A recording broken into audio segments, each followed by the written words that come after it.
What's up guys, and welcome back to another episode of Ask Decent Garage.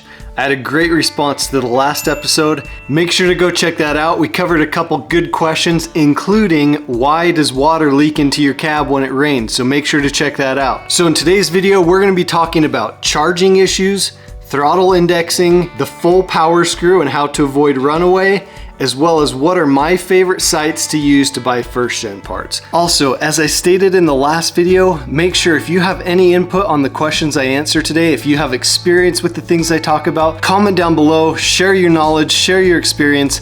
Everyone can gain from it. I want this to be a community effort that all of us can grow from. So let's get into it. The first question came from Dustin Jones. He messaged me over on Instagram and said he just did his governor spring and he can't get the truck running correctly. First, if you haven't seen my video on how to install a governor spring, make sure to go check this video out. I simplify the whole process. You can't screw it up if you follow this video. Second, my main question to him was, did he only do the governor spring or did he do other things in conjunction with that? And his answer was he only did the governor spring. So the next thing I asked him was to send me a picture of his throttle indexing. Now he sent me a picture, he said he's checked it multiple times and it looks perfect. In this picture you can see this is the actual picture he sent. It looks good, doesn't it? Actually, if you look really closely, it is off by one tiny little tick mark, and that much can make a huge difference in how the truck runs. The throttle indexing is super sensitive, so you need to make sure you get it exactly perfect. So I told him to adjust it accordingly. He did. The truck runs perfectly now. Easy fix, simple solution. Just make sure you get that throttle indexing correct when you do your governor spring. A question I see all the time is if you remove your full power screw and you don't mark where the nut was at or where it was at into the pump, how do you know how to put it in exactly right so you don't fire up the truck and get runaway? The answer to this is super easy. So first of all, again, if you haven't seen my governor spring install video, make sure to check that out. I talk about the importance of removing the full power screw before you put the pump top back on so you don't break the fulcrum lever. So in that process, you need to mark where it was at when you pulled it out, but really that's not even necessary. Just pull it out. Now here's what you do when you're getting ready to fire it back up. Put the full power screw back in, thread it in just barely, and go to try and start your truck. I guarantee your truck is just gonna crank. It's not even gonna fire up. So what you need to do is keep moving the power screw in one turn at a time until you feel the truck start to want to start. Okay, once you get to that point, thread it in just a little more until the truck starts. Once the truck is started, you need to set your idle where you want with the power screw, not with the idle screw. So you're gonna keep threading the power screw in until your idle is exactly where you want it. Once you get to that point, do a couple revs on the pump. Make sure you don't get any hanging in the throttle, which means you rev it up and it doesn't want to come back down immediately. That means you're really close to runaway. So if that's the case, you need to back the power screw out just a little bit. But this is the best way to do it. Again, you don't have to have it marked. Just follow these steps and you'll be fine. The next question is one I still see all the time. It's about charging issues on these trucks. Your alternator's not charging or it's overcharging. I did a video on installing the Transpo 8315 voltage regulator. It works amazing. Here's the video. Make sure to go check it out. Now I need to clarify something about that video. I followed the directions to a T in that video and it worked for me. But about 50% of people that I've talked to who have installed that, it doesn't work when they follow my directions. And here's the difference. They end up having to mount the eyelet for the black wire in a slightly different spot. So if you check out the description of that video, make sure to read that. I explain the difference. So if you install it according to my instructions and it doesn't work, install it the other way and it is almost guaranteed to work. I don't think I've had anyone not have it work installing it one of those two ways.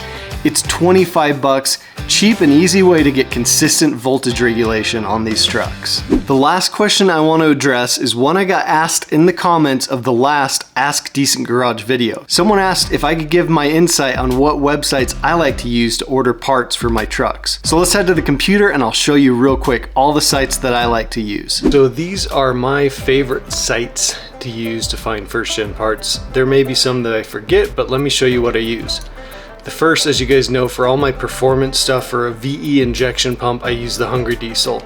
They've got great parts. You can use my promo code DECENT1STGen to get 10% off of your order. Eric's been great to work with. I really like all their parts, and that's what I'm using for all this 600 horsepower build I'm doing on the OG crew cab right now.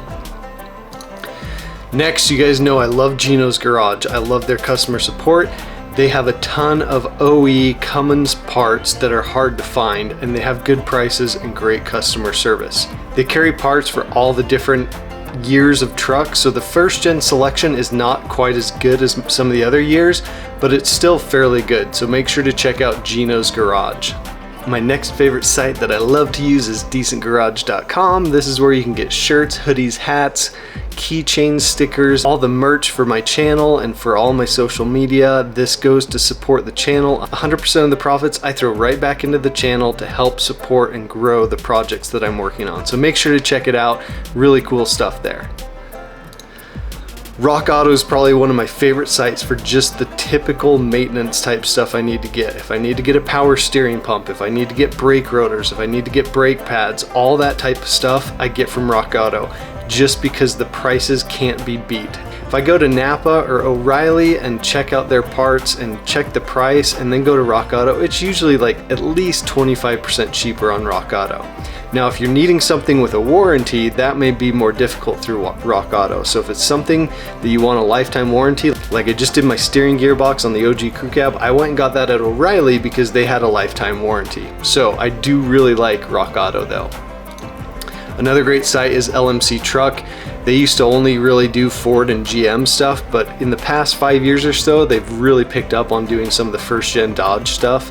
They're pretty good about their shipping. They're pretty good about their return policy as well. The quality of some of their stuff is hit or miss. Some stuff it's not very good, other stuff it's really good. So make sure to check the site out. If I can't find the stuff anywhere else or find it used from a donor truck, sometimes I'll check here.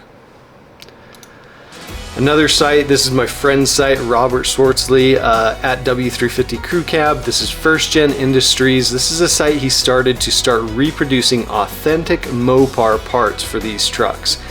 So he reproduces a ton of stuff: cab lights, marker lights, wiring harnesses, decals and stickers, service manuals, tons of stuff, and it is authentic Mopar reproduction parts. So if you're doing a restoration and you want it to be authentic, this is a great place to go. He's always adding new products to the site too, so you just have to keep checking back.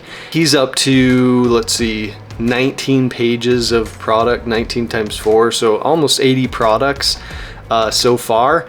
So make sure to check it out. He's always adding new stuff. Thanks, Robert, for making these parts available to us. All right, the last few places that I use eBay a lot, I use Facebook Marketplace a lot, and I use my local classifieds a lot. So make sure to not overlook that. Lots of parts can be found. If you use creative search terms, people often spell things wrong, so make sure you get creative with how you search on those different platforms. These are the places that I go to get a lot of my parts. All right, so I hope that was helpful. Again, I appreciate the questions. Make sure if you have questions, comment below, reach out to me on my socials. I love to help you out if I can, and I love content for the Ask Decent Garage videos. So make sure to reach out, ask me your questions, and we'll get you taken care of.